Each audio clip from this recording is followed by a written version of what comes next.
Hi folks, Pastor Charles here in Huntsville, Alabama, looking like death on stilts. Been working real hard at the Club Connect project, and I am on my way into Huntsville now. And I just wanted to share something with you this morning in the way of a life lesson or a spiritual lesson or both. I was going out to my truck this morning so I could head out to Huntsville, and as I was getting in my truck, I had some business I needed to conduct today at the bank, so I needed to go to the bank, have a couple little errands I'm needing to run.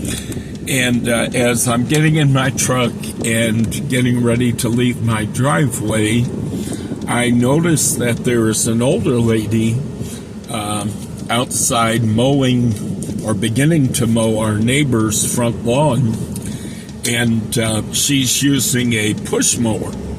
Well, in our neighborhood, we all have pretty large front yards, and doing a yard as large as our front lawn with a push mower is gonna take half a day. And this lady is older. She's certainly older than I am, and I'm assuming maybe she's the mother of our neighbor, because I know our neighbors, but I didn't recognize this particular lady. So anyway, I'm getting in my truck, I'm getting ready to go, and all I've got on my mind is I need to go to the bank, I need to do this, I need to do that. You know how your mind works. And but as I look at this lady mowing the lawn, my conscience really begins to prick me, and I say, you know, you've got a zero-turn riding mower in the garage. It would take you probably 10 minutes to zip across the neighbor's front yard and get that entire lawn mowed, so this poor older lady doesn't have to push a push mower half the day trying to mow that great big front yard. Well, but then in my mind I've got all this reasoning going on. Yeah, but you've got to go to the bank, you've got to do this, you've got to do that, you've got to get to Huntsville, so on and so forth. And I actually went so far as to back out of my driveway. I decided to check the mailbox before I left, and I checked the mail, and after I had checked the mail, I just was overcome by the sensation, you know the right thing to do, and why aren't you doing it? So I pulled back into my driveway and opened the garage, and I went in, put some gas in my zero-turn mower and turned it on, and I rode it across the lawn to the neighbors, and I just kind of waved at the lady, and I was wearing a face mask because I'm allergic to every kind of grass and weed there is, so I have to be real careful when I mow lawns to wear a mask, you know. So she couldn't really see my mouth, but I kind of waved at her and I said, I just want to help. And I began to mow the lawn for her. She had only gotten the little strip between our driveways done, so the entire other part of the lawn was needing to be done.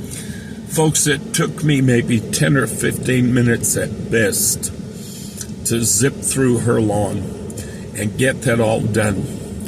And then I said, well, my lawn needs to be mowed anyway, so since I've got the mower out, I might as well go ahead and do my lawn while I'm at it. So I went ahead and mowed our front lawn as well. I want to tell you, as Christians, doing good works, helping people, being a blessing to those around us is supposed to be second nature. And honestly, I can say, as I saw this lady pushing that mower this morning. I immediately knew what I needed to do. I tried to reason it out for a minute. I tried to cut myself some slack, as it were, and give myself an excuse for simply going and doing my business and getting done everything that I need to get done. But in the end, that seed of goodness and charity that God has placed in my spirit just wouldn't let me go on about my business without stopping to help my neighbor. If I could encourage you today in anything, in this age of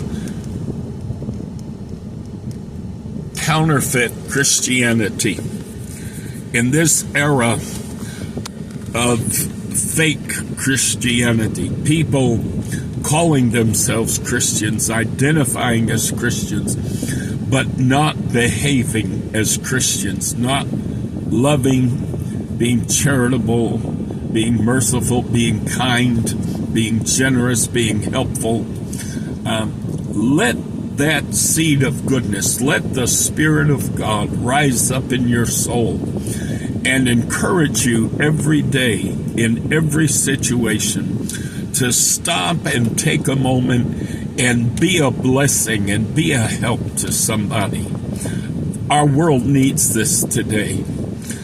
I can tell you this neighbor, I'm pretty sure, has probably the exact opposite political views that Tommy and I hold.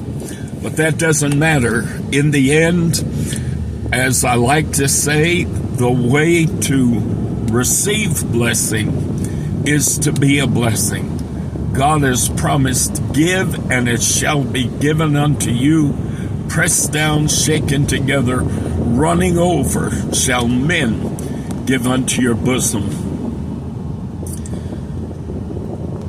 People run around looking for breakthroughs. People run around looking for an opportunity to rise up and to advance, to get more, to have more. And I'm here to tell you today,